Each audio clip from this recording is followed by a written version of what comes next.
Ever wondered why your kid behaves like a wild raccoon at a picnic? It's an intriguing question, isn't it? Many of us have been there, observing with a sense of bewildered awe as our composed and obedient little angels have suddenly transformed into untamed creatures full of unrestrained energy and audacious curiosity.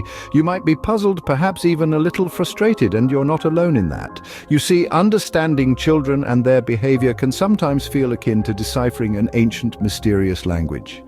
Let's pause there for a second and take a moment to reflect on what we're dealing with. A child, brimming with potential, passion, and a ceaseless desire to explore the world around them.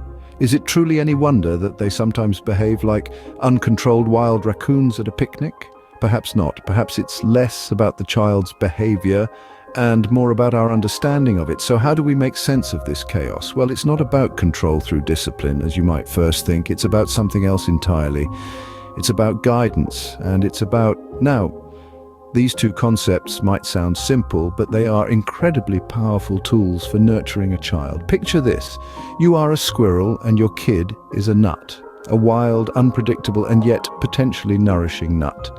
As a squirrel, you wouldn't just stomp on the nut, would you? Of course not. You would gently guide it where you want it to go, ensuring it remains safe and secure while still allowing it to grow and develop.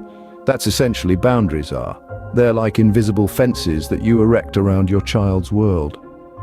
These fences don't constrain, they protect.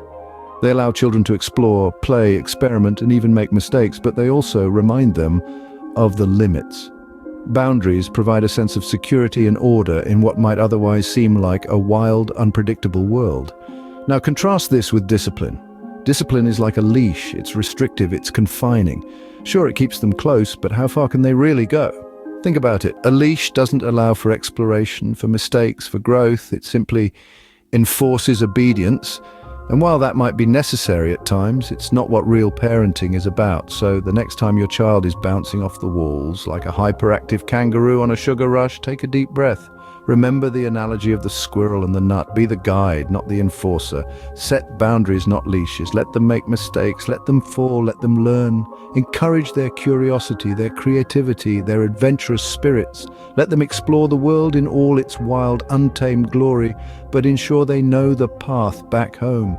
And if all else fails, if the wild raccoon behavior persists, remember this. Even raccoons eventually find their way home, or at least to the nearest trash can. It might not always be the path you would have chosen for them, but it's their path nonetheless. So, as we come to the end of this discussion, let's take away this. Child rearing is not about control, it's about guidance.